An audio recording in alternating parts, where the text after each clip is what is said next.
You're listening ad-free on Amazon Music. On the morning of Friday, May 21st, 2010, 68-year-old Dennis Kola sat down for breakfast with his wife Myrna inside of their kitchen in their spacious 4-bedroom house in La Crosse, Wisconsin.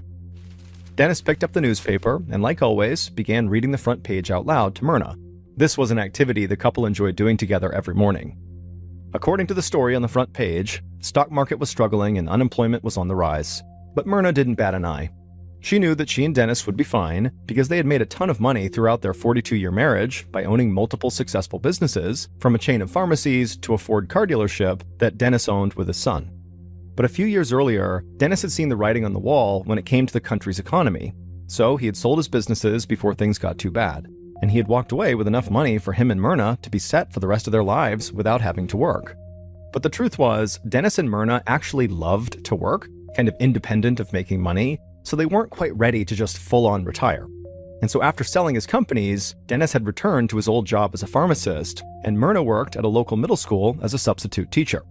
And so on this Friday morning, because of his work commitments, Dennis didn't have time to read beyond just the first few pages of the newspaper. After putting the paper down, Dennis finished his breakfast, then gave his wife a kiss on the cheek and told her he loved her, and then he walked out the front door.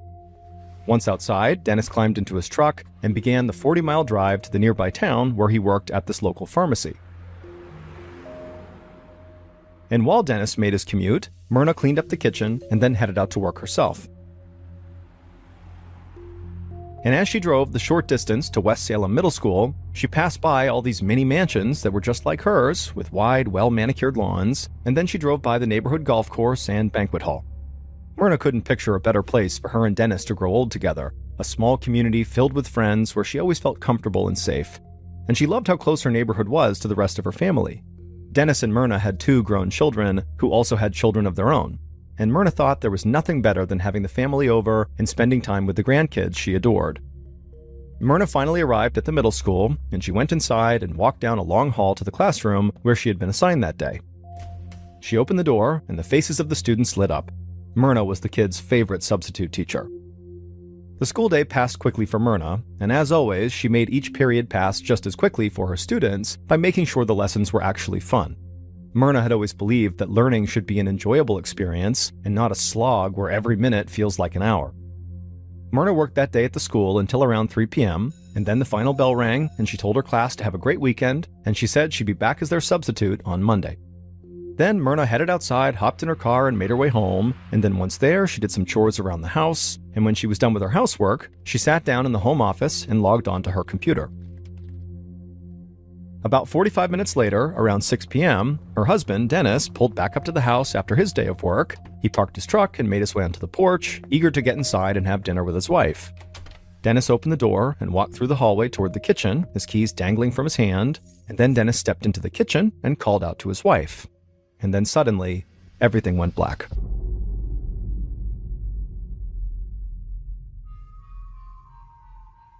Three days later, on Monday at 7:50 a.m., the morning bell rang at West Salem Middle School, marking the beginning of the official day.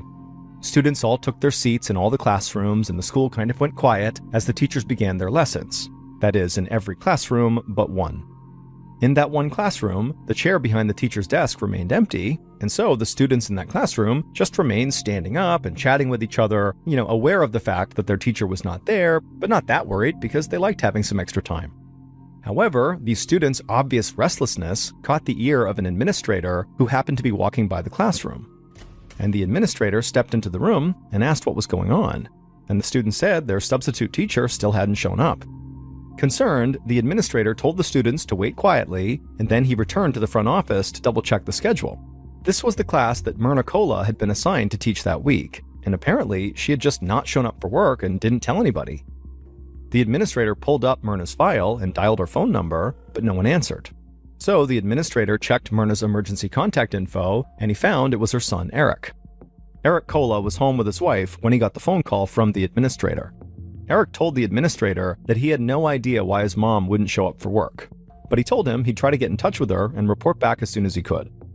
Eric hung up and dialed his mom's cell phone, but it just rang and rang until it went to voicemail. So Eric called his father, who at this point in the morning would have been in his truck on his way to work, and so in theory would have been ready to receive a phone call, but he too did not answer his phone. After both parents didn't pick up, Eric turned to his wife looking concerned and said something wasn't right, that this was totally out of character for his parents to just go completely incommunicado. And so Eric called his sister, Cindy, and asked her if she had had any contact with their parents, but Cindy said that she hadn't talked to them since before the weekend. After Eric ended this call, he told his wife that he was just going to go to his parents' house to see what the heck was going on. And about 10 minutes later, Eric slowed his truck to a stop in front of the house, and he saw his dad's truck was out front. Eric parked, walked up the driveway to the side of the house, and he looked into his parents' 3-car garage. And he could see his mother's car, a Mountaineer, was also parked inside, so his parents had to be home. Eric opened the garage with the opener his parents had given him, he walked past his mother's SUV, and then he opened the unlocked door to the house and stepped inside. And as he walked towards the kitchen, he saw his father. Dennis was lying there, motionless on the kitchen floor. Eric ran to his father, and he saw there was a pool of blood all around him. Eric got down on the floor and grabbed his dad's leg, desperately trying to shake him awake. But not only was Dennis unresponsive, his body was totally stiff. And so in a panic, Eric grabbed his phone and dialed 911, and when the operator answered, he told them as best as he could what he had seen, and the operator, who was very calm, asked Eric if anyone else was in the house. And so Eric, who didn't know, began walking down the hall, and when he looked into the office, he cried out. There was his mother, slumped over the desk at the computer. Her skin had turned purple. The operator calmly asked Eric if his mother was still breathing, and Eric replied that no, she wasn't, that both of his parents had to be dead.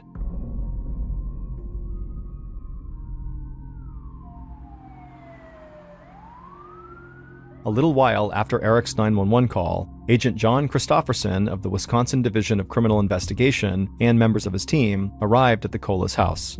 Christopherson saw 2 deputies from the La Crosse County Sheriff's Department talking to Eric in the front yard. And he saw several of the Colas neighbors standing on their porches, looking completely stunned by all the police activity. I mean, this stuff didn't happen in this neighborhood. Christopherson knew major crime was rare in this community, and a double homicide was basically unheard of. That was a big reason Christopherson and the state police had been brought in to lead this investigation. Agent Christopherson got out of his car, walked across the yard, and introduced himself to the deputies and to Eric. And he let them both know that he'd be back soon to ask some questions. Then he led members of his team into the Colas house. The smell of decomposing bodies hit them immediately, and the smell instantly told them that the victims must have been dead for quite a while. Christopherson walked to the kitchen, and he saw Dennis lying face down on the floor. Dennis was surrounded by a pool of coagulated blood, and he had a hole in the right side of his head. Dennis was still wearing his jacket, and his car keys were clutched tightly in his hand. So Christopherson figured that Dennis must have been shot shortly after he walked through the front door of his house. After looking around the kitchen, Christopherson walked down the hall to the office, where he knew the second victim had been found. He saw Myrna's body hunched over the desk. She had an obvious bullet wound in the back of her head, and her left arm was resting on the computer keyboard, as if she had been typing when someone walked up behind her and shot her. Christopherson turned around and glanced back at the office door. He wondered if the killer had stood there and watched this woman at her computer before shooting her. There was something cold-blooded about the idea, like a predator observing its prey before moving in for the kill. While Christopherson searched the office, a member of the investigative team walked inside and told Christopherson that he needed to see something upstairs. So Christopherson followed the officer up a carpeted staircase, down a hallway, and into Myrna and Dennis's bedroom. It appeared like the room had been ransacked. All of the dresser drawers had been pulled open, but as Christopherson walked across the room to the dresser, he felt like there was something unusual about the bedroom scene. Their dresser drawers had all been pulled out and left open in a way that a robber wouldn't have actually been able to see what was in each drawer, and it didn't look like anyone had actually dug through the drawers or taken anything. So Christopherson wondered if maybe the killer had tried to stage the room to look like a robbery, even though that's not what it was. Christopherson continued to walk around the room, and he quickly found pieces of Myrna's very expensive jewelry just sitting out, untouched, so that only added to his suspicion that the apparent ransacking in the bedroom really had been staged. Christopherson finished searching the room, and then made his way down the hall to an upstairs guest room. This room looked untouched. But then, when he opened the door to a walk-in closet inside of this room, something immediately caught the agent's eye. It was a .22 caliber rifle propped up against the wall. Christopherson looked up, and he saw, on a shelf right above the rifle, was an opened box of ammunition. He kneeled down to look closer at the rifle, and he noticed there was an indentation in the carpet nearby that was about the same size and shape as the butt of the gun. It looked like the indentation was where the rifle had been resting, but then just recently, someone must have moved that rifle, and when they returned it, they didn't put it back exactly where they'd found it, in the indentation. Christofferson had a member of his team bag the rifle and the box of ammunition and booked them into evidence. Then Christofferson headed downstairs and outside and joined the deputies who were talking to Eric. After telling Eric how sorry he was for his loss, Christofferson said, "Look, I have to ask you right now about what you know, because this is a murder investigation and this needs to move quickly." And so he asked Eric when was the last time he saw his parents alive. Eric said it had been Thursday night, so 4 nights earlier. He had stopped by the house to help his mother do laundry and to help his father replace some boards out on the deck. And before Eric left, Eric told Christofferson that his father had said to him, "I love you, son." And Eric had said back, "Yeah, I love you too, Dad." He said that was the last time they actually spoke. Eric did tell Christofferson that weekend he had tried calling his parents to invite them to a cookout, but they didn't pick up, so he left a voicemail, and his parents didn't call him back, but he didn't think it was that big of a deal because he knew his parents had plans with friends that weekend. After hearing this, Christofferson asked Eric if he knew of anyone who might have access to his parents' residence. Eric said he couldn't think of anyone specifically, but he did say his parents often kept their doors unlocked. This didn't really surprise Christofferson because that's how safe this community was. But now he wondered if maybe someone had exploited that sense of security and just slipped inside the house through an unlocked door. As Eric continued to speak with Christofferson and the other police officers, Eric's sister, Cindy Cowell, arrived at the property. And as she walked across the yard towards them, Christofferson could tell she'd been crying. After Cindy walked over to them, she gave her brother a hug, and the two of them did their best to comfort each other and also to provide any additional information that might help. But neither of them could think of anyone who might have had a motive to kill their parents. And so this double murder was turning into a total mystery.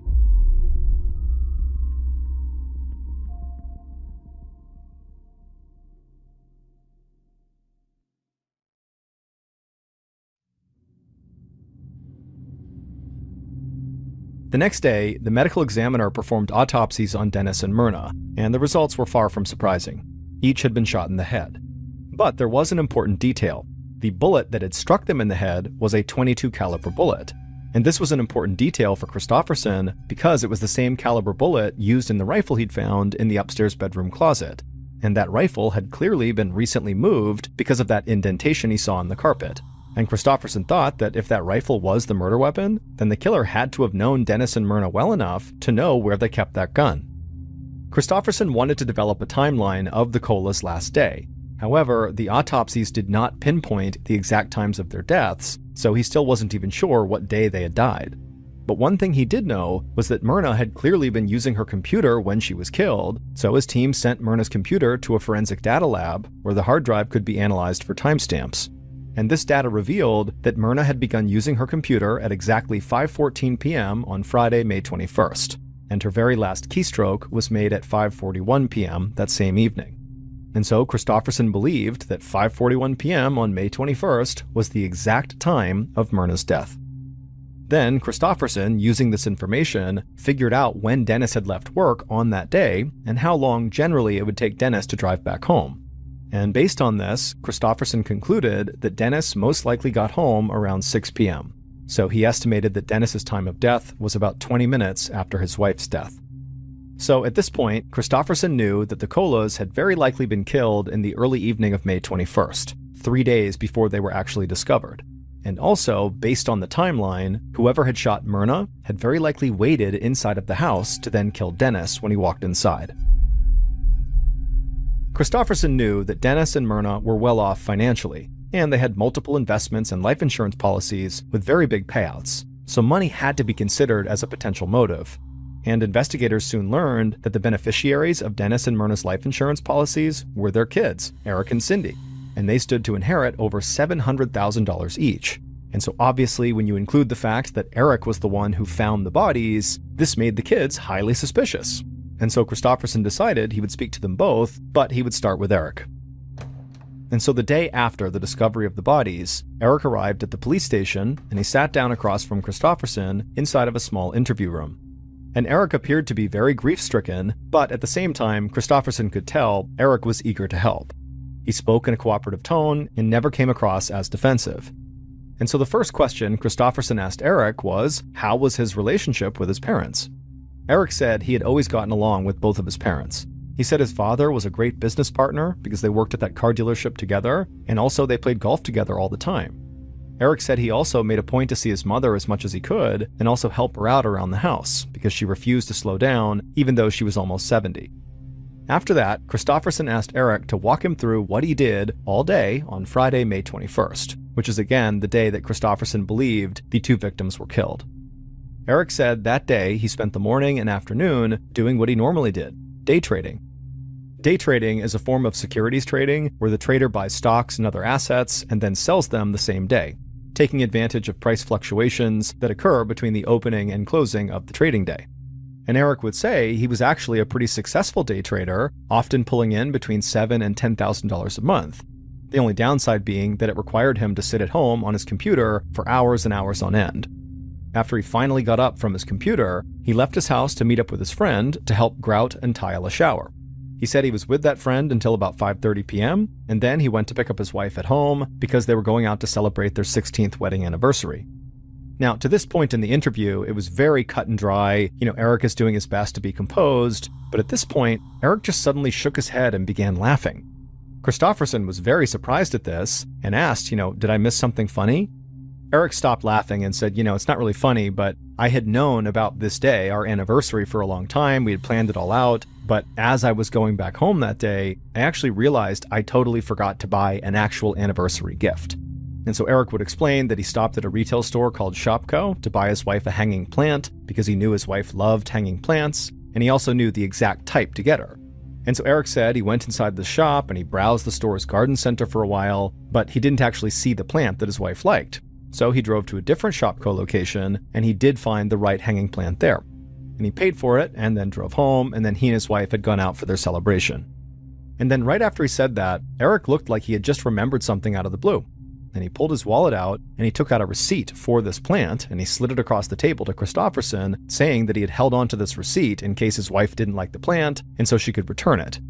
Kristofferson looked at the receipt and it did confirm that Eric had bought this plant at 6:15 p.m. at the Shopko. After that, Kristofferson asked Eric to wait in the interview room while he reached out to Eric's friend to confirm that they really had met up on that Friday to grout and tile the bathroom. And so Kristofferson got the friend's number, stepped into the hall, and gave him a call, and the friend confirmed that Eric had left his house around 5:30 that evening. And so at this point, Kristofferson concluded that based on Eric's timeline, he didn't really have enough time to have also driven to his parents' house to kill them, between leaving his friend's house and then getting that plant at Shopko. So Kristofferson did not think Eric was as likely of a suspect as he originally seemed. So Kristofferson walked back into the interview room and asked Eric if he could think of anyone at all, who may have had a reason to harm his parents.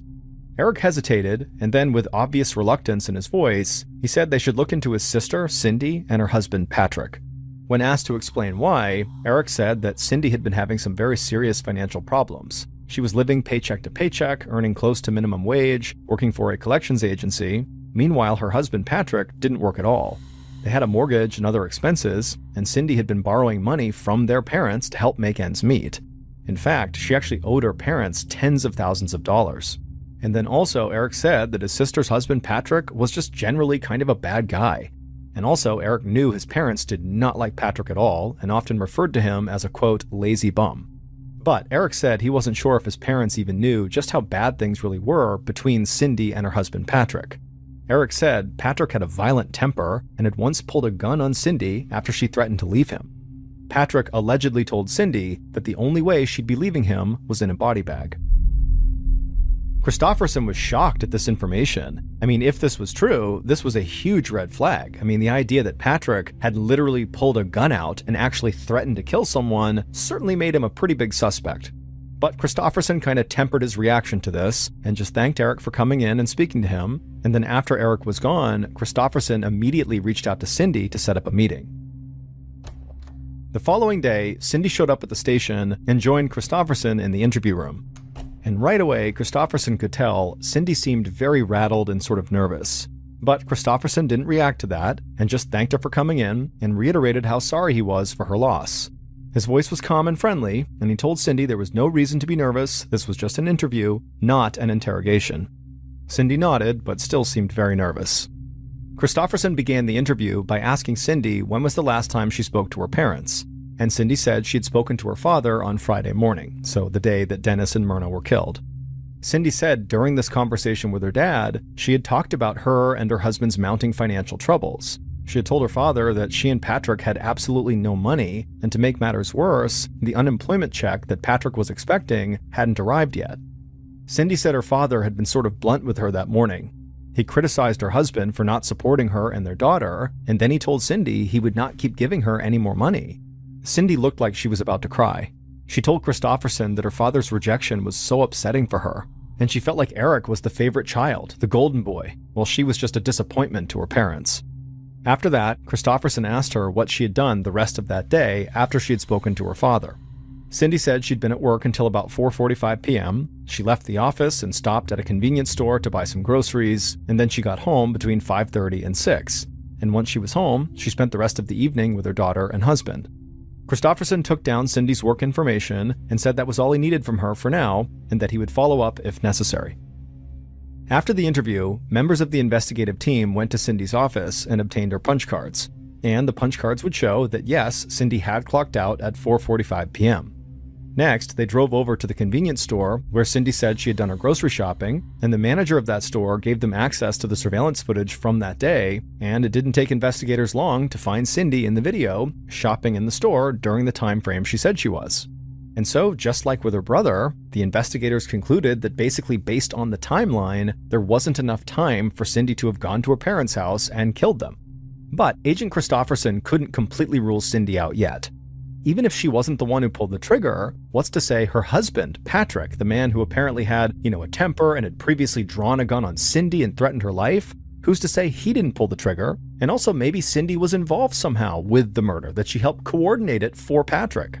But before Christofferson jumped to that conclusion and brought Patrick in and really drilled him hard on what he was doing on that day, he first wanted to check to see if Eric's description of Patrick was actually accurate. And what Christofferson learned was Patrick had apparently cheated on Cindy at some point, he abused drugs, and he had difficulty holding down jobs. And because he was currently unemployed, he had a lot of free time and not a lot of money. Christofferson also learned that Myrna did not like Patrick so much that she had warned Cindy that if she stayed married to Patrick, there's a chance that she would just deny her getting her inheritance, that basically Patrick could not touch this money, and that was the reason she wouldn't be getting it. And Patrick was definitely aware of this, and also he was aware that Cindy's parents were apparently about to cut them both off financially. And so it did seem like Patrick had more motive to want Dennis and Myrna dead than anybody else.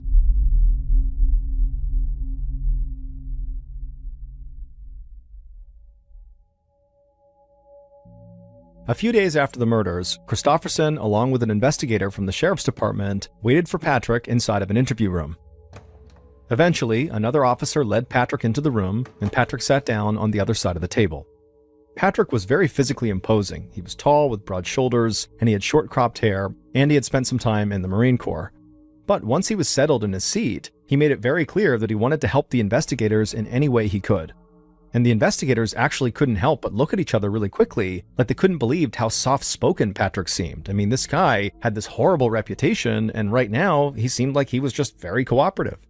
But Christofferson knew looks can be deceiving, so he got right to the point, and he asked Patrick how he spent his day on Friday, May 21st, the day his in-laws were killed.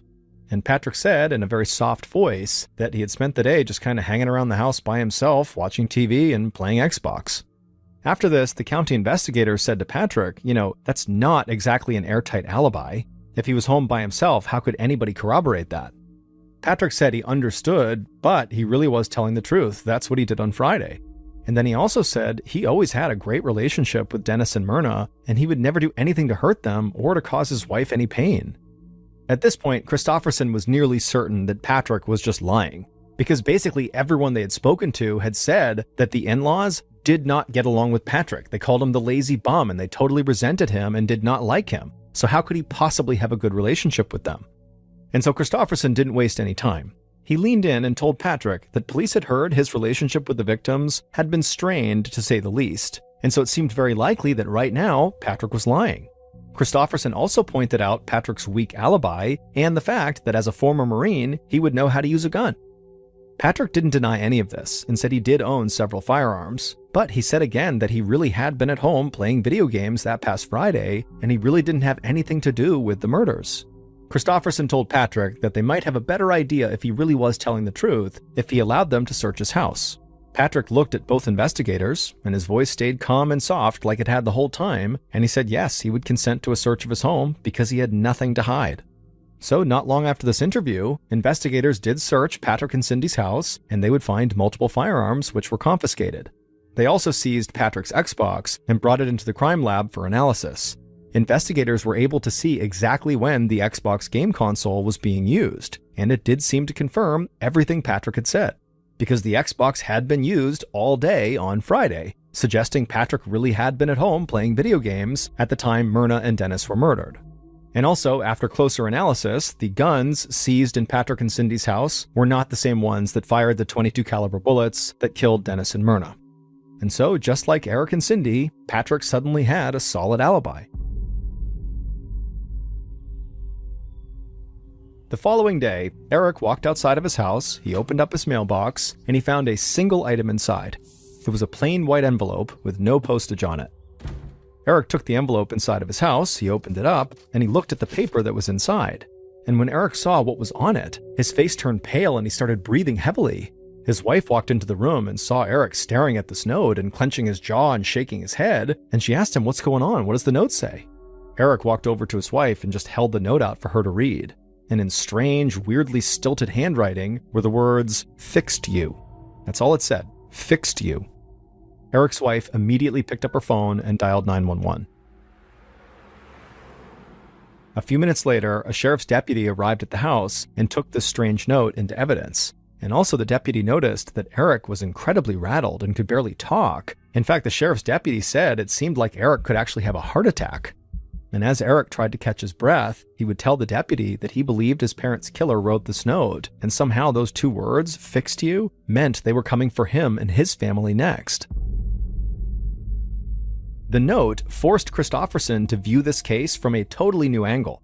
If somebody really did have a vendetta against the Colas, and that's why they killed Dennis and Myrna, it did seem entirely possible that they might also target the rest of the Cola family. And so that possibility obviously put way more pressure on Christofferson and his team to solve this case quickly.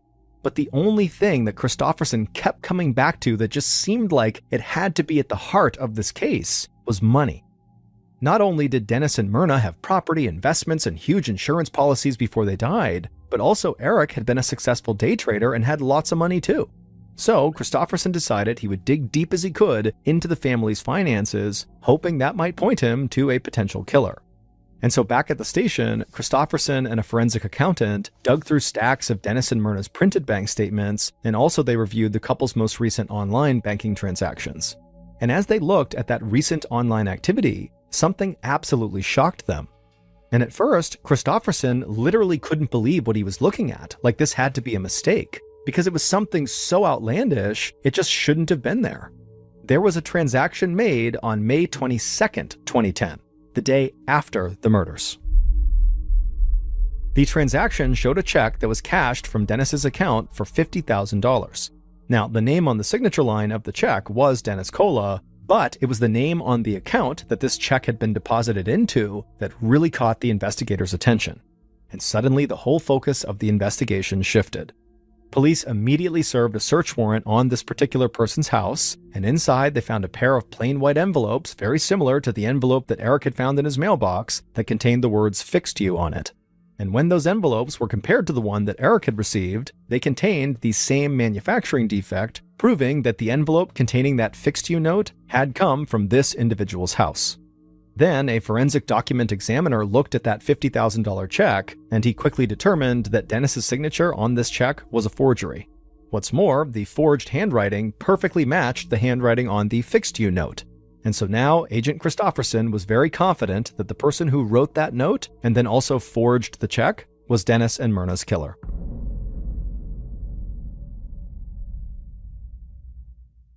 Based on financial records, evidence from the crime scene, and interviews conducted throughout the investigation, here is what police believe happened to Dennis and Myrna Cola on May 21st, 2010.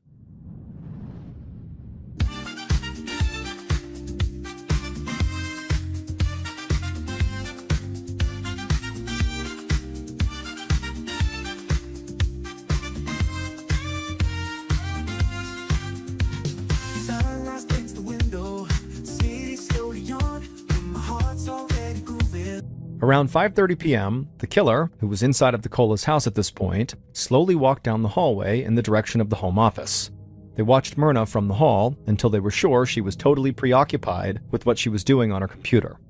Then the killer slowly walked upstairs, entered one of the bedrooms, opened the closet door, and lifted the .22 caliber rifle from where it was resting on the floor. They also reached up and grabbed some ammo from the box on the shelf, then loaded the rifle and walked back downstairs. Then the killer made their way back to the home office, and they looked inside and saw Myrna was still preoccupied with the computer. And so the killer stepped forward into the room, they raised the rifle, aimed it at Myrna's head, and then pulled the trigger. A .22 caliber bullet lodged in Myrna's brain. She died instantly, slumping over her computer, with her fingers still near the last keys she had pressed. Confident that Myrna was dead, the killer crossed the room and closed the blinds. Then they walked back into the hallway, went down to the kitchen, and sat down at the table, and began to wait. About 20 minutes later, the killer heard Dennis's truck pull up outside. The killer heard the sound of the truck door opening and closing, and then the sounds of footsteps getting louder as Dennis approached the front of the house. At this point, the killer slowly got up and moved towards the back of the kitchen and put their back against the wall, sort of out of view, and continued to wait. A moment later, the killer heard Dennis's footsteps now inside of the house, his keys jangling in his hand. Then the killer saw Dennis walk into the kitchen, and immediately they raised their rifle, aimed it at Dennis's head, and fired. Dennis was dead before he even hit the ground. The killer stared at the body on the floor, and then walked back upstairs and returned the rifle to the closet, failing to notice they were not placing it in the exact spot where it had been before. After that, the killer walked to Dennis and Myrna's bedroom and opened up the dresser drawers to make it look like the home had been robbed. Then the killer opened up the drawer on the nightstand, tore out a check from Dennis's checkbook, and then wrote themselves a $50,000 check and forged Dennis's signature. The killer slipped the check into their pocket, walked back downstairs, left the house, and drove to a Shopko store to buy a hanging plant for an anniversary gift, making sure to keep the receipt to help corroborate the alibi they knew they would need. Dennis and Myrna's own son, Eric Kola, had been their killer. It would turn out Eric had only visited one Shopko store that day to buy a plant, not the two stores like he had told police. And so when detectives obtained the surveillance footage from the Shopko Eric claimed to have visited first, before going to the second one and buying the plant, well, they expected to see him browsing the garden center in this first shop, but the investigators spent hours and hours reviewing the footage from multiple cameras inside and outside the store, but there was no trace of Eric anywhere. And investigators knew that if he had not gone to that store and only went to the second one, well, he would easily have enough time to kill his parents, and so his alibi began to fall apart. And then, when investigators delved deeper into the Cola's financial records, they found that forged $50,000 check, and it was made out to Eric. And then also, when investigators began probing Eric's personal finances, they quickly discovered that Eric had been lying to them. Eric was not raking in $7,000 to $10,000 a month from day trading as he claimed. In fact, he was in serious financial trouble. His day trading had been successful in the beginning, but then the economy had tanked, and Eric's financial position plummeted, leaving him desperately broke and $150,000 in debt. But Eric continued keeping up appearances. He drove luxury cars, spoiled his kids, and retained membership at an exclusive country club. He presented himself to friends as this financial wizard, but all the while, he was actually borrowing huge sums of money from his father and then losing it on the stock market. Investigators had learned from Dennis's colleagues that Dennis was an extraordinarily generous man, the kind of guy who would give you the shirt off his back if he thought you were in need. But Dennis's generosity had its limits. He had reached the end of his rope with his kids because he had given Eric hundreds of thousands of dollars, and he had helped pay Cindy's mortgage while her husband sat at home unemployed playing video games. And in fact, only days before the murders, Dennis had told a work colleague at the pharmacy that he was officially cutting off his children financially. Enough was enough. When police confronted Eric about the forged $50,000 check, Eric explained that his father had given him a blank check the day before he was killed, and Eric had deposited it on Saturday, having no idea his parents were dead. But police didn't believe that, because Dennis had just told his colleague that he planned to stop giving his children money. So police searched Eric's home, and they found the envelopes that matched the envelope from the Fixed You note. Eric had written that note himself and put it in his own mailbox. And so by this point, police were very sure Eric had killed his parents, and they had enough probable cause to arrest him. Police believe Eric Kola murdered his mother and father just so he could use the inheritance money to pull himself out of debt. The case against Eric was entirely circumstantial, but it was strong enough that a jury found him guilty on 2 counts of murder, and he was sentenced to 2 life terms without parole. Eric did not receive a dime of his parents' estate, but his 2 children did inherit $740,000, which they split between them. Eric continues to maintain his innocence. Like a brand new dawn, put on that dusty record, the one that sets me free. This melody's a memory, a feeling meant to be. Every note a whisper, every chord a smile. This rhythm's got me moving, leaving worries for a while. Weightless, breathless, a groove I can't deny. In this moment feels like yesterday just flying by. Sunbeams on the dance floor, sparkling in the air. And summertime feeling, would you even dare to tell me to slow down? This moves in my bones, let the music take control. The good times roll on.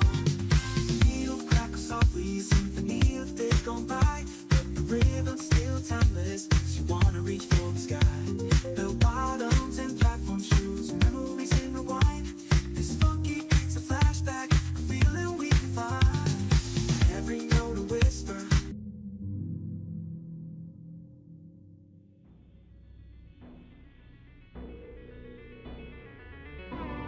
Thank you for listening to the MrBallen podcast. If you enjoyed today's stories, and you're looking for more strange, dark, and mysterious content, be sure to check out all of our studio's podcasts. They are this one, of course, MrBallen Podcast, and we also have MrBallen's Medical Mysteries, we have Bedtime Stories, and also Run Fool.